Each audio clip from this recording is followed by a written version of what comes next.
A sarcastic teacher handed her a violin in front of the whole class, expecting her to choke what she did. Instead, left the room in complete silence, and him. Without a word. There was something about walking into a new school at 14 that made your stomach feel too small for your body. Amara Jennings felt it. The second she stepped off the school bus in Bakersfield, California, clutching the strap of her backpack like it was the only familiar thing in this new place. South Ridge Middle School wasn't fancy, but it had that sun-baked feel you only get in California dust clinging to the corners of the brick walls, the faint smell of pavement in the air. The front office buzzed with quiet chatter and the occasional beep from the scanner. No one looked up when she walked in. Just another new kid. She waited patiently while the secretary printed her schedule, no small talk, no smile, just paper sliding across the counter and a dry, "You'll find your locker down." The sea hall, her mom had told her. "Keep your head down. Baby, you're here to learn not to impress anybody." That was Amara's plan. No drama, no noise, just grades her music and making it through the school year without trouble. But there was something about her silence that some people seemed to notice. More than if she'd spoken by lunch. Kids already had nicknames for her: Violin Girl, Mute Chick, New Girl with the pretty eyes. She heard them all in whispers. When she passed, she didn't care. What mattered was Orchestra Room 117. Her last period of the day, Amara wasn't just good with a violin. She was extraordinary. Not that anyone here knew she kept that part locked down, tucked away, with her memories of her grandmother, that violin bow she carried. It wasn't just wood and horsehair. It was the last gift she'd ever received from the woman who raised her, while her mom worked 2 jobs every time she held. She felt steadier inside. Room 117 kids were already chatting, tuning instruments. The noise scratched at her nerves. The teacher, Mr. Darnell, stood at the front with his back to the class, writing something on the whiteboard. He wore a light gray blazer that didn't quite fit right, and a forced kind of confidence that clung to his voice when he finally turned around. "We've got a new addition," he announced, like he was introducing a new chair instead of a human being. "This is Amara Jennings. She'll be joining us for the semester." She gave a quiet nod and found a seat in the back, slipping her case onto the floor. A few curious eyes followed her, but most went back to whatever teenage drama had their attention. Mr. Darnell didn't ask her any questions, didn't ask what she played, just scanned the room, like he was already annoyed about something. Over the next 2 weeks, Amara settled into a rhythm. She kept her playing to herself, only joining in softly during group rehearsals. She didn't want to draw attention. Not yet, but people noticed anyway. She kept her sheet music neatly folded, marked in pencil. Her posture was perfect. Her bow hand never shook. Some of the other students caught on that she knew. More than she was letting on, a few whispered during class. One girl named Brianna leaned over during tuning and said, "You play better than Darnell's pets, and you don't even try." Amara just smiled and adjusted her rosin, but something about her quiet confidence seemed to rub Mr. Darnell the wrong way. Maybe it was how she never asked questions. Maybe it was the way she didn't try to win him over like some of the other kids did. Whatever. It was building. You could feel it, like he was waiting for the right moment, but that moment was coming faster than anyone expected. By the 3rd week, Amara had memorized every hallway at South Ridge. Middle, she knew which lockers stuck, which teachers allowed food, and which students were just loud to cover up how unsure they felt. She moved quietly, headphones around her neck sketchpad tucked under her arm, and always that violin case worn black with the faded initials. JJ carved near the handle. Mr. Glenn Darnell was different from most of the staff. He didn't shout. He didn't even speak loudly. But when he spoke, it carried like the sound was just heavy enough to demand attention. He had a sharp edge in his tone. The kind that made students straighten up in their chairs, not because they respected him, but because they didn't want to deal with whatever came next. He'd been teaching orchestra at Southridge for over 12 years. Some said he used to be a serious musician, played in a chamber group, maybe even toured, but those stories were never told with admiration. More like rumors that followed someone who had peaked a long time ago and never quite recovered in class. Darnell had favorites everyone could see. The same 4 or 5 students always got first-chair solos. Shout-outs. They were mostly from families who donated to the school or had parents who came to every performance. Then there were the rest. The background players. The filler. Amara knew exactly where. She stood invisible, and that's how she preferred it. Until one Monday afternoon, the class was practicing a Mozart string ensemble, and Darnell was in a mood. One of the cello students had forgotten their sheet music, and he made a scene, tossed a copy on their stand, with a sarcastic try, not to waste everyone's time. Amara watched it unfold from her corner. He scanned. The room eyes jumping from face to face. Then, without warning, he stopped. Jennings, Amara looked up, her fingers still rested on the edge of her bow. Mid-adjustment. "You've been quiet." He said too quiet. Some kids snickered, others went still. "You've been here nearly a month. I think it's time we hear what you've got." She felt her chest tighten. Not from fear, from something else she hadn't prepared to play solo. Not today, not in front of this room, and definitely not under this man's spotlight. Still, she stood carefully, picked up her violin. "Great," he said, stepping aside with a mock flourish. "Let's hear what kind of magic you can do." The words hung in the air like poison. He didn't mean them kindly. There was a sharpness to the way he said magic, like he was daring her to embarrass herself. Amara didn't flinch. She brought the violin to her chin, closed her eyes for half a second, and inhaled slowly. But before she could begin, Darnell added, "Don't worry. We won't judge too harshly. A few laughs, quiet ones. The kind that hurt. More than loud ones." Amara opened her eyes. She didn't look at him. She didn't look at anyone. She played just one note then. Another. A slow, haunting line from a piece. Most of the class wouldn't recognize. Not showy, not loud, just precise, fluid. Alive. Her bow danced. The room changed. But Darnell, he didn't. Blink his arms, folded his jaw, set tighter, you could almost hear. The thoughts running behind his eyes. Where did she learn that? Who does she think she is? Amara didn't stop. Her fingers glided across the strings, lifting the room. Higher with every measure. No one made a sound, not even the favorites when she finally stopped. The silence felt like pressure on the walls. She lowered her instrument, stepped back, and gently placed it on her lap. Darnell said, "Nothing." Someone in the back whispered, "Damn Amara." Sat down like nothing had happened, but something had. Everyone felt it. But Darnell wasn't about to let that be the end of it the next day. The classroom felt different. Not loud or chaotic.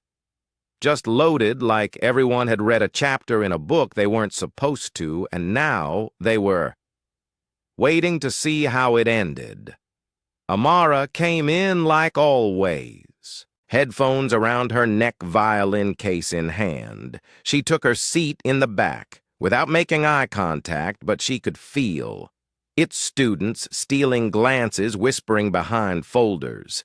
Even the ones who never noticed her before were looking.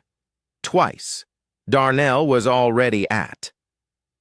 The front scribbling notes on the whiteboard, he didn't acknowledge her not, even a glance Amara liked. It that way she wasn't looking for praise, she didn't need validation, she just didn't want to be dragged into anything, but Mr. Darnell was never one to let silence sit too long halfway through class. He turned around and clapped his hands. Once. All right, let's break routine. A little. The room stilled today. We're going to do something different. A little solo rotation, just a few bars. Each cold play, no sheet music. A few kids groaned, one muttered. Man, for real, he ignored them. We'll start from the back.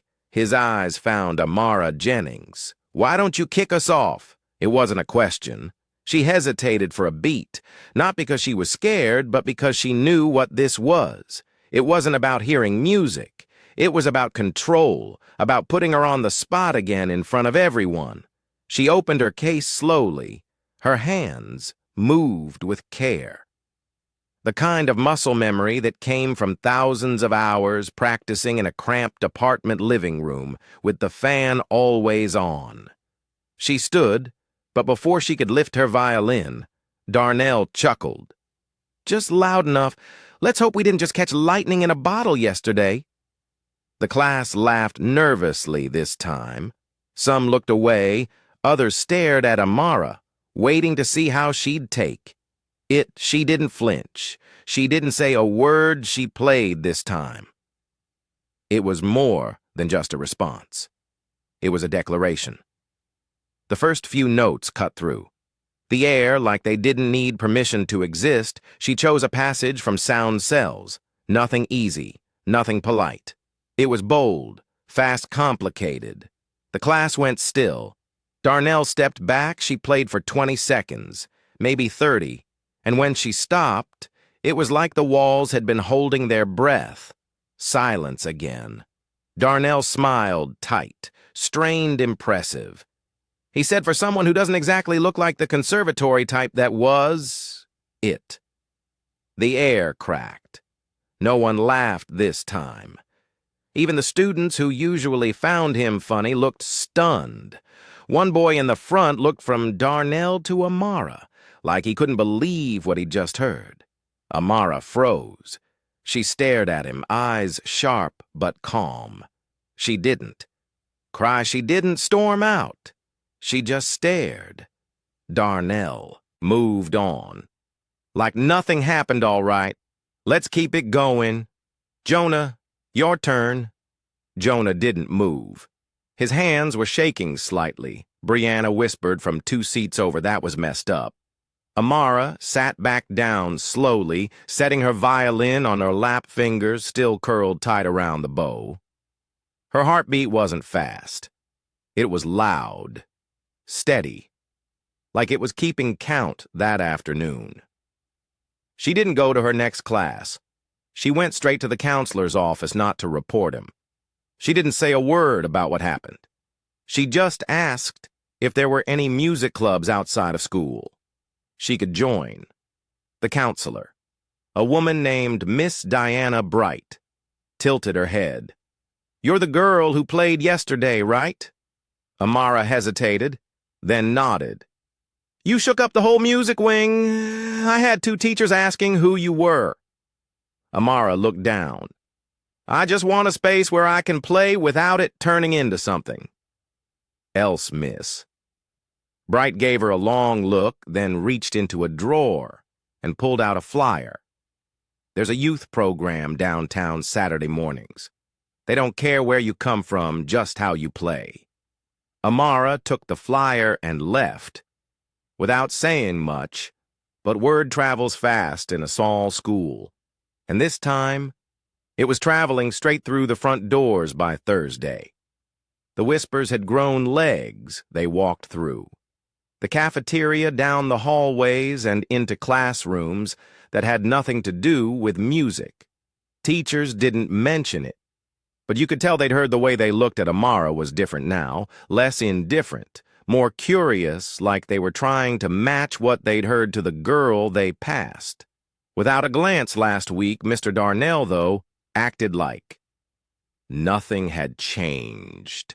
He kept up his routine. Same dry jokes, same sharp comments, same stiff posture, like he was holding himself up with pride instead of backbone. But students weren't laughing anymore. They watched him now, and they watched Amara Friday came fast. The final period. Orchestra Amara had considered skipping. She'd even walked halfway to the front office before turning back. She wasn't scared. She just didn't want to give him another chance to twist something that mattered to her. Still, she walked in, took her usual seat and waited. Her violin case rested against her leg.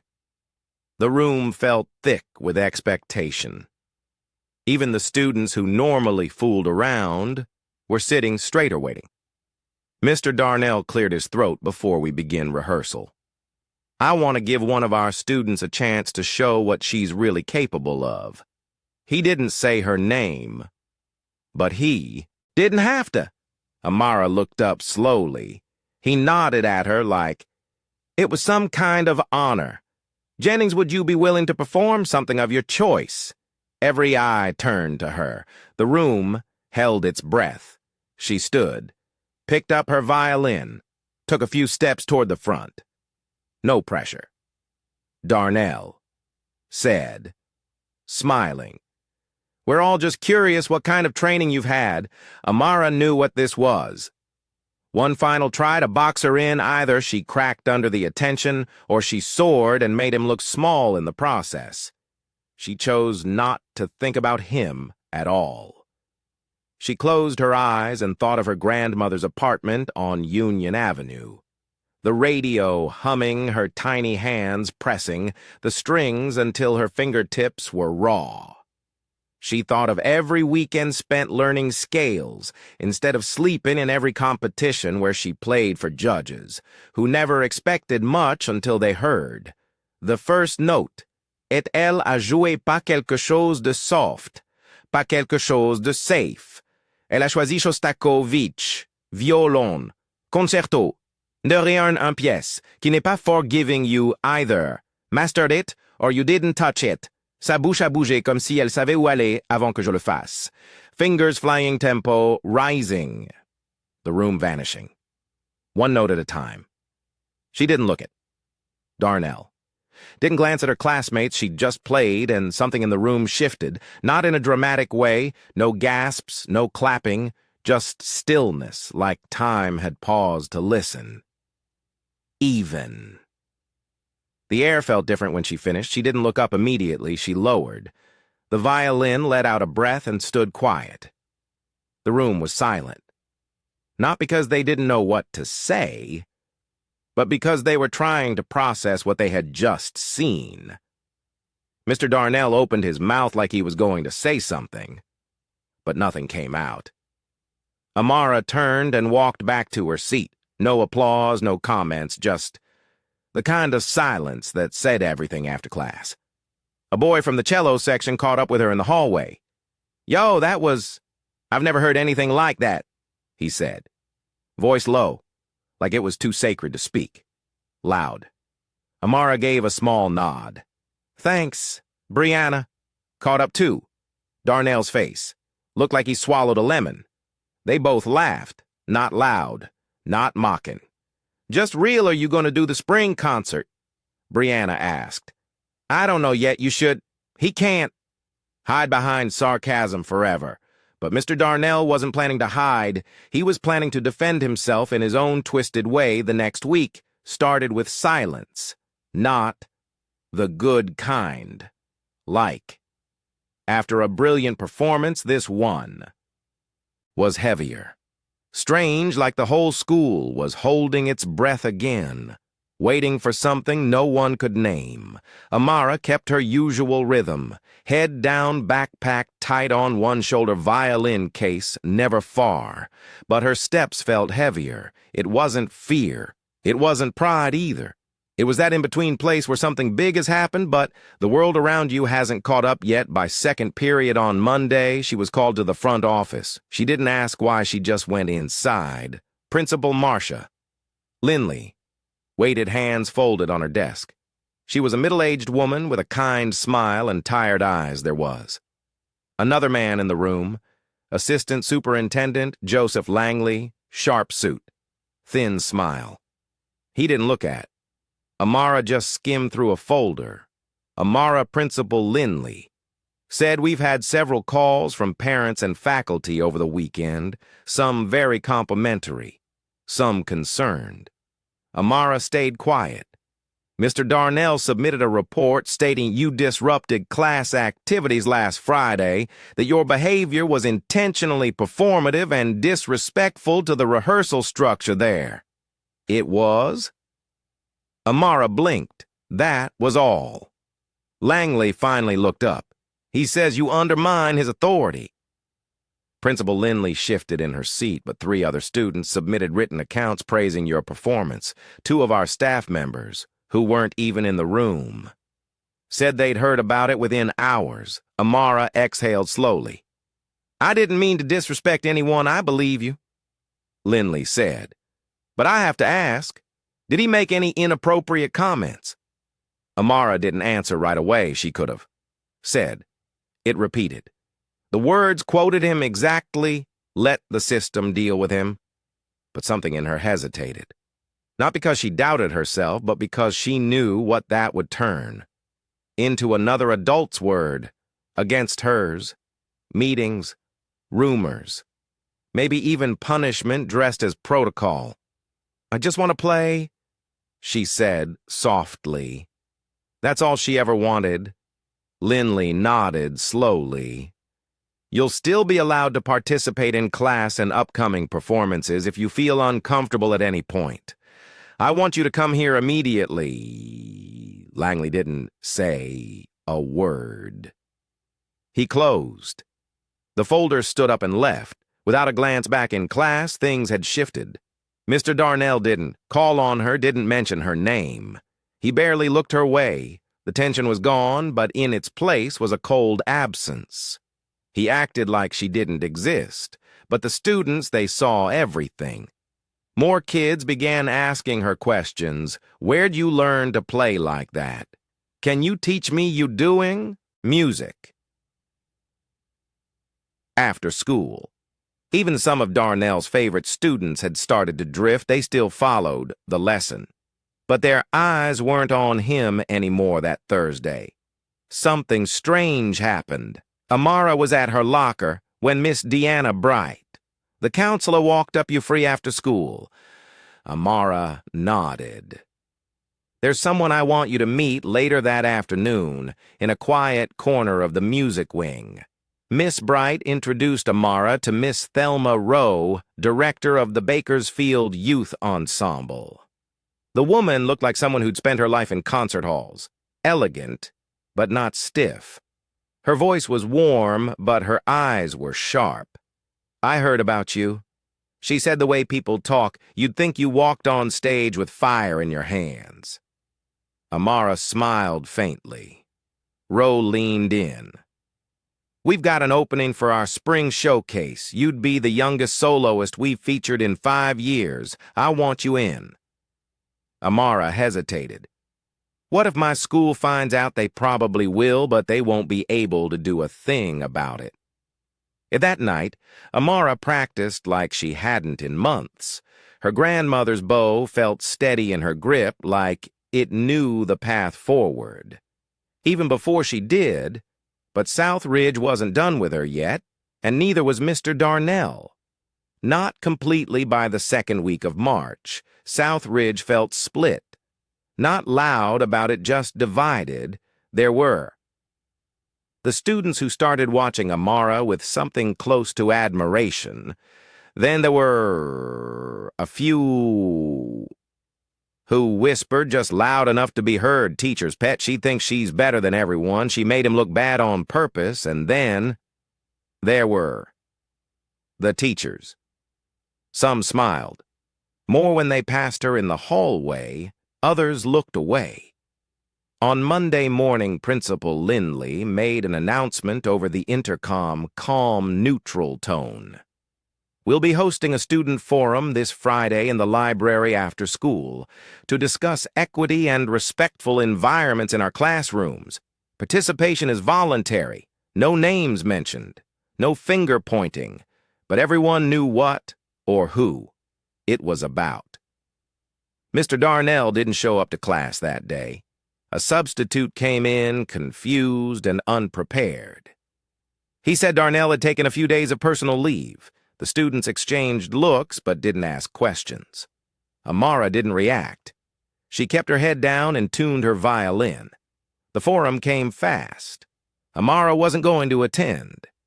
At first she hated being in the center of anything, but Miss Bright stopped her in the hallway Thursday afternoon.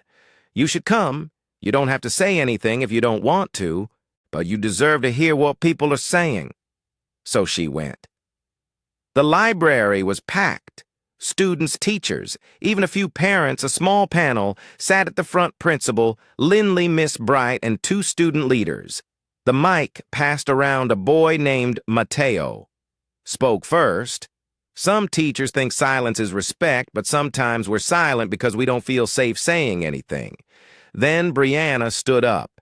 "We watched something unfair happen in class. We all saw it, and most of us stayed quiet. That's on us, too." Amara listened. Her hands rested in her lap fingers, twitching softly like she was running through invisible scales. Finally, someone asked, "Can the student this is about say something?" The room turned. Amara stood slowly. She didn't grab. The mic she just spoke. "I didn't want to be a lesson." She said, "I came here to learn like everybody. Else I never asked to be put on the spot. I just played when I was told to. The room was silent, and when someone tells you that your voice or your talent doesn't belong in a space, it stays with you. Even if you know better. Even if you've worked your whole life to prove otherwise." A parent raised a hand. "Are you saying the teacher was racist?" Amara paused. "I'm saying he made a choice.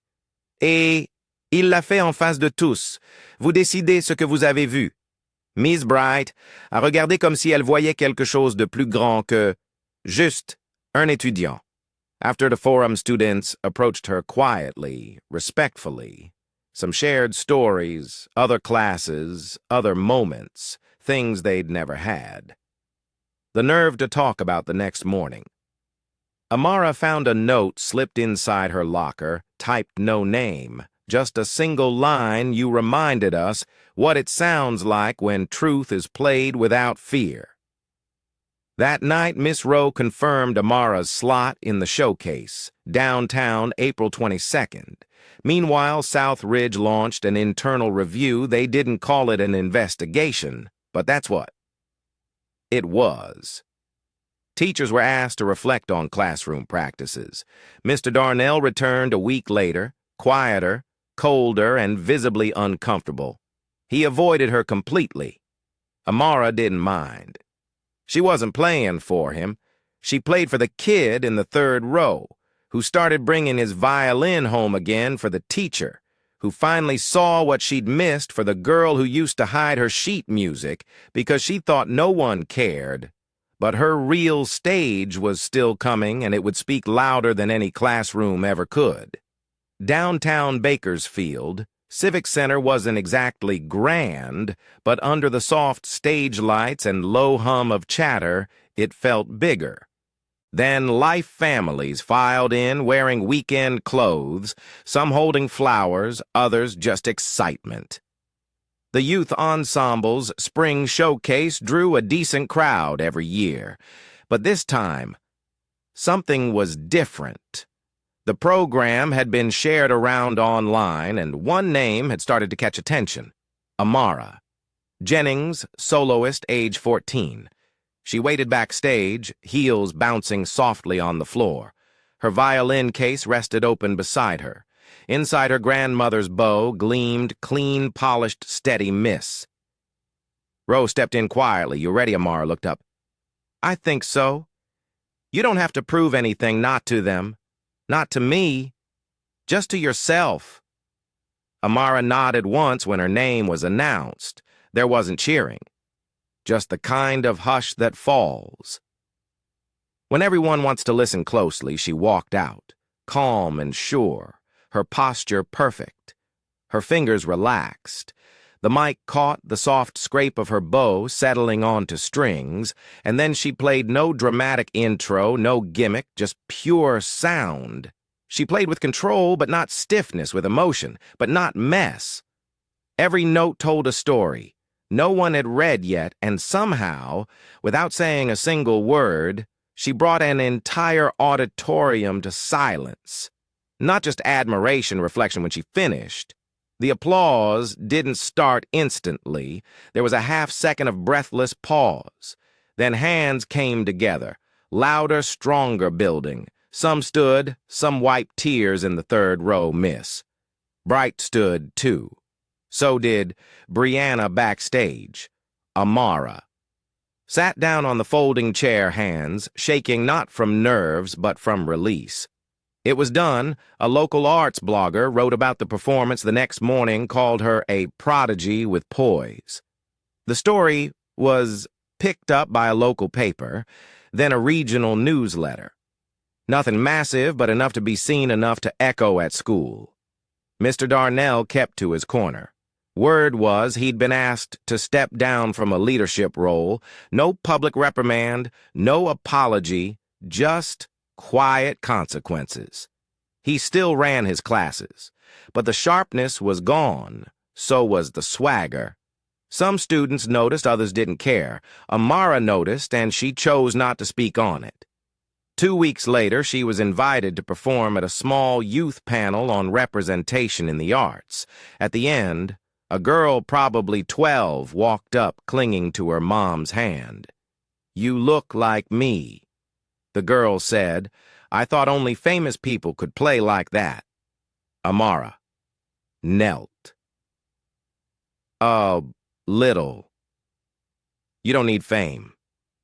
Just patience." And a little fire that night. Amara sat at home on the balcony with her mom. The city lights blinked. Below them, her violin rested beside her untouched. "You didn't let it change you," her mom said softly. Amara looked out at the dark. "It changed the way I see things. But I'm still me." Her mom nodded. "Your grandma would have cried her eyes out." They both laughed, and for once Amara allowed herself to feel proud, not because she was better than anyone, but because she'd done what she came to do.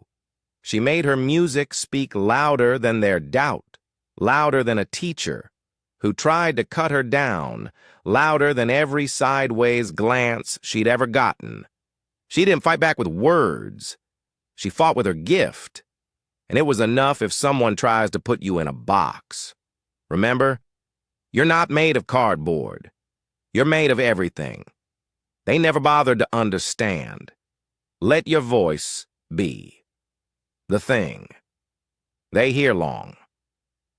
After they stop listening, subscribe if stories like this matter to you, because some truths deserve to be told. Loud, clear, and without apology, you could almost hear the thoughts running behind his eyes. You shook up. The whole music wing. Amara kept her usual rhythm. We've had several calls from parents and faculty over the weekend. Her voice was warm, things they'd never had. The nerve to talk about Untouched. You didn't let it change you.